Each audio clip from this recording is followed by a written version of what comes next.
Okay, we're back in the saddle here and just gonna finish off going through the siding here. Right here, you can actually see some of the indentations from the ties. So in here, you can see them. Hopefully you can make them out on the camera there. All right. You see the indentations from where the ties were.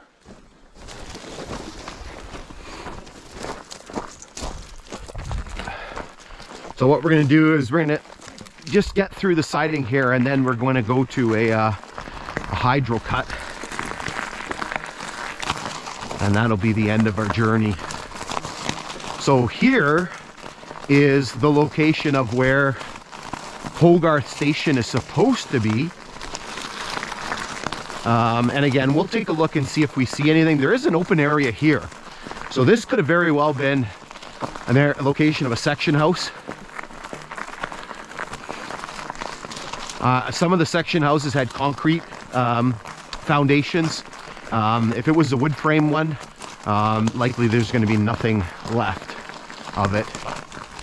But the section house had to be close by so that the section crew could basically keep that water in the water tank from freezing.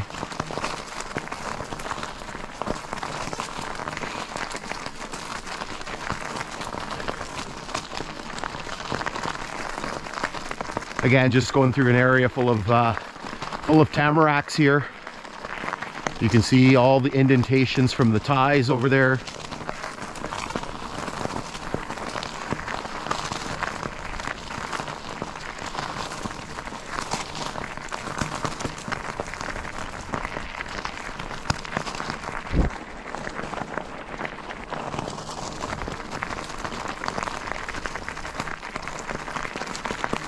So here you can see the grade is starting to curve, and then we're going to be kind of running, just trying to get my bearings here. We're going to be running south here. So the grade turns to the south.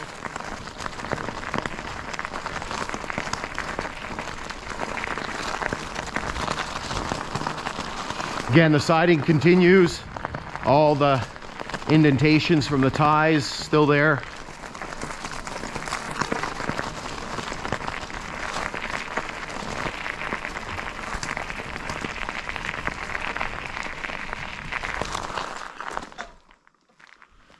So here somewhere, and again, we'll have a look. I didn't see it here when I was here last year. We're supposed to be, this is supposed to be milepost 110, but I don't think I saw the marker.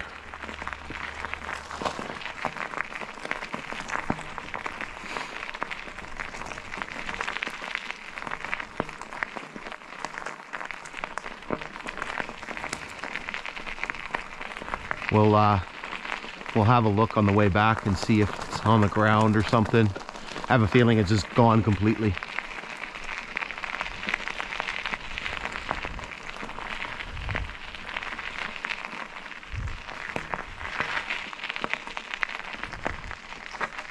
So here, you can see there's a metal pole. I don't know if this was the milepost marker, or if this was, because the siding is still here. The siding's starting to peter out. I don't know if this was a flanger sign for the siding. I don't know, right? Because again, we're right in this neighborhood of where milepost 110 is supposed to be. So again, no idea of what's going on.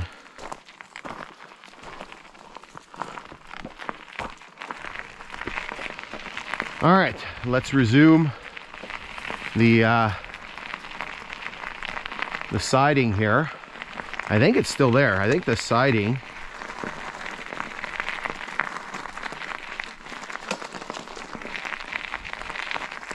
hang on a second, that may very well have been the milepost marker. Yeah, because the siding ends up there. That may have been the milepost marker. That may have been 110 on the other side of the grade with the sign missing.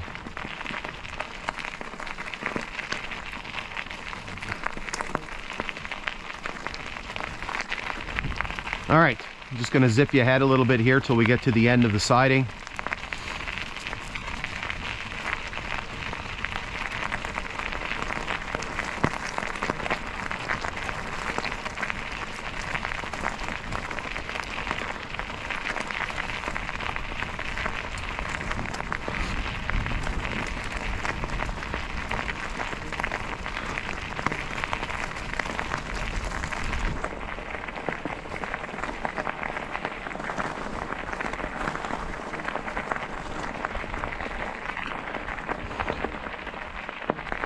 All right, here's just up here is where the siding here at Hogarth starts to peter out.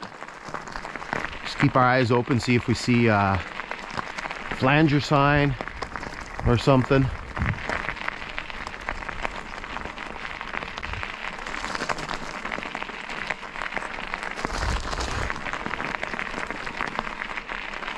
Marks the end of the siding.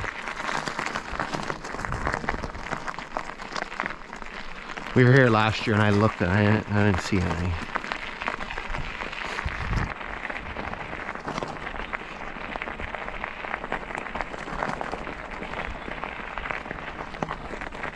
All right, let's just keep plugging along. And this is where everything just kind of gets quiet here.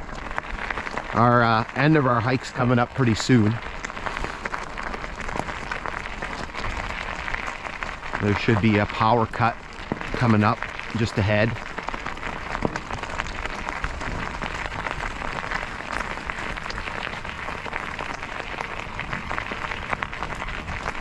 Keep my eyes open if I see anything else.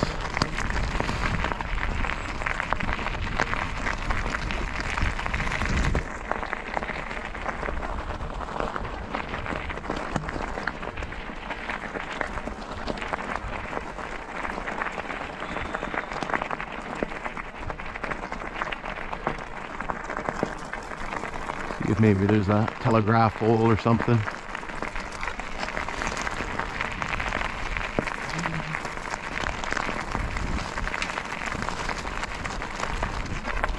All right, we're arrived at our destination. There's the power lines right there. Kind of a random spot to stop, but it's kind of a good dividing spot between this spot and where the grade continues towards McCaskill and Cameron Falls.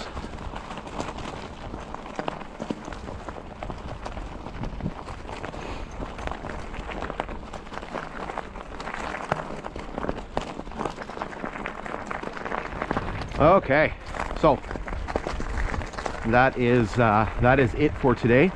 Hopefully you've enjoyed today's adventure. Lots of stuff to see, particularly at the beginning part of the hike, the culverts and the little emergency landing strip and Cache Creek Trestle and Hogarth Station. The grade continues this way, as I mentioned, towards McCaskill Station, which is coming up in probably about 4 miles.